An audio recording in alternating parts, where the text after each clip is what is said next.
5 mois après, Excellence, Monsieur le Président de la République, je pense que votre choix fait plus que jamais l'unanimité. L'unanimité par l'adhésion populaire que les différentes actions et initiatives du ministre, de votre ministre de la Justice, requièrent dans l'opinion. Excellence, Monsieur le Président de la République, permettez-moi également de vous rendre hommage pour votre sens élevé de patriotisme. C'est une première dans notre histoire politique que d'avoir un chef de l'État, un président de la République, qui affronte de manière aussi viscérale un ennemi, Monsieur Paul Kagame, qui a tant endeuillé.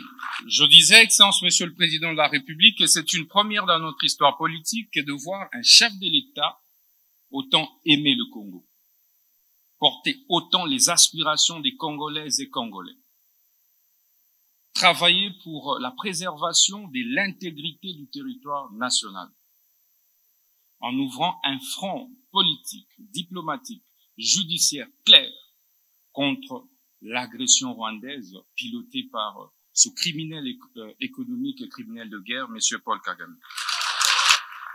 Excellence, Monsieur le Président de la République, je puis vous rassurer que vous n'êtes plus seul sur le front judiciaire.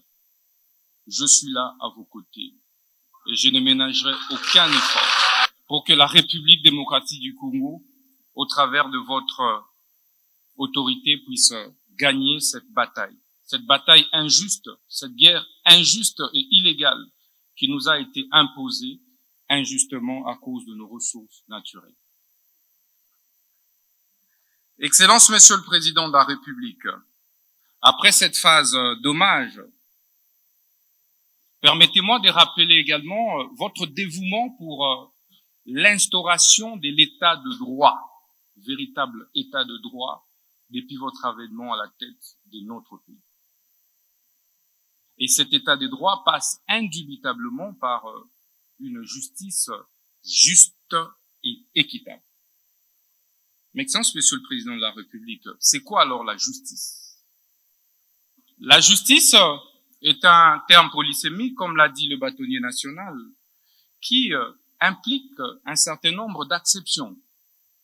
Au-delà de la légalité, elle implique l'éthique, la morale, l'équité.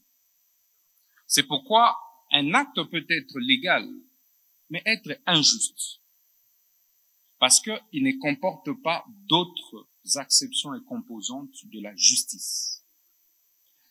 Mais au sens formel, Excellence, Monsieur le Président de la République, la justice devait être comprise comme ce système, cet ensemble de systèmes composés et constitués des corps des magistrats, des avocats, des huissiers, des greffiers, des OPJ, des APG, j'en passe, en vue de créer l'équilibre dans la société, en vue de créer l'apaisement et la paix sociale dans la société. C'est pourquoi, partout au monde, y compris dans notre société, le constituant et les législateurs congolais ont créé ce qu'on appelle la séparation des fonctions pour éviter des abus de la part d'une composante. Vous avez donc le juge qui a pour fonction de dire le droit et rien de plus.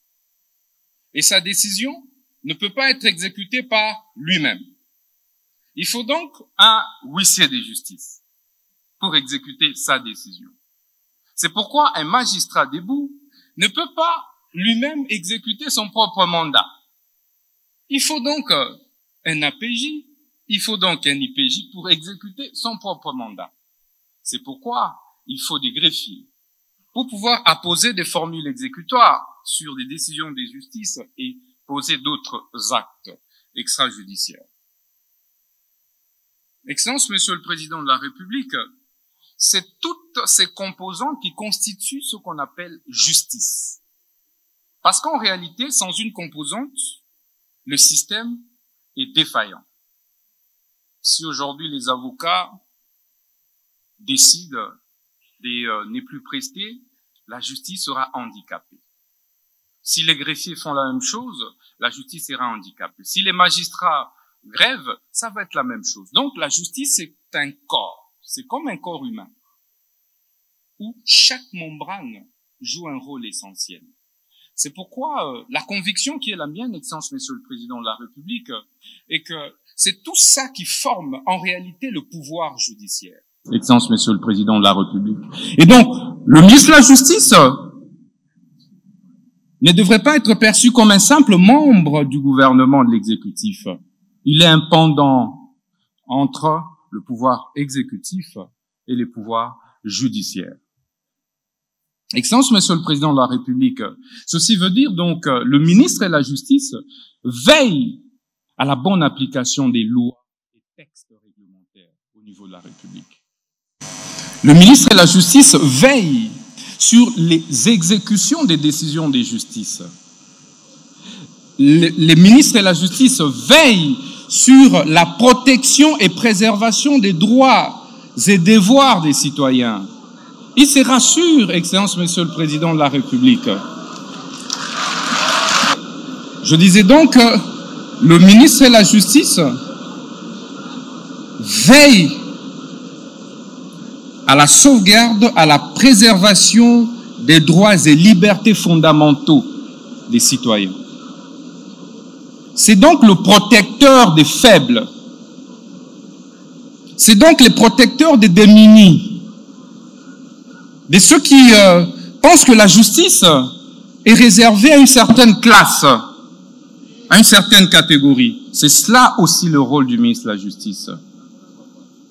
Excellence, Monsieur le Président de la République, chef de l'État et magistrat suprême, qu'en est-il de la justice en RDC? Le constat, vous l'avez plus d'une fois fait, mais nous l'avons également fait après notre nomination par votre auguste autorité. 7 Congolais sur 10 sont insatisfaits de la manière dont notre justice est distribuée et administrée.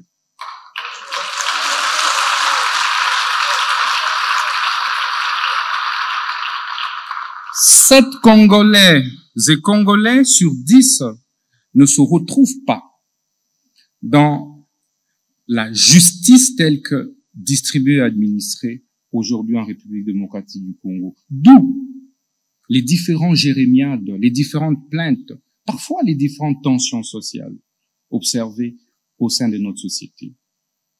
Mais quels sont certains mots observés depuis que nous sommes ministres de la Justice?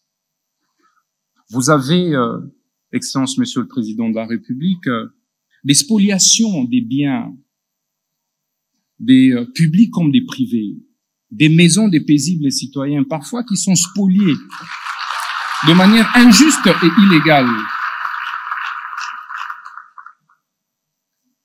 90% des plaintes que nous recevons résultent des spoliations des maisons des particuliers. Vous avez des arrestations arbitraires. Excellence, Monsieur le Président de la République. Parfois qui ne respectent pas les normes, les délais, qui sont pourtant prescrits par nos lois et par la Constitution. Vous avez la surpopulation carcérale, où dans des prisons, des prisonniers sont entassés tels des sardines, et parfois certains en meurent par étouffement. Vous avez, Excellence, Monsieur le Président de la République, des saisies intempestives des comptes et des avoirs, aussi bien des sociétés privées que publiques, et même des services publics. Excellence, Monsieur le Président de la République, aujourd'hui, les taux des exécutions barbares dans la ville de Kinshasa a systématiquement baissé. Que ce soit au niveau des banques, que ce soit au niveau des particuliers. On ne se réveille plus un bon matin et on a un particulier qui va ravir la parcelle d'autrui. Excellence, vous pouvez vérifier, ça n'existe plus aujourd'hui à Kinshasa. Depuis notre nomination comme ministre de la Justice et garde des Sceaux, parce que nous frappons fort lorsque nous nous rendons compte qu'il y a un réseau des mafieux qui s'emploient à pouvoir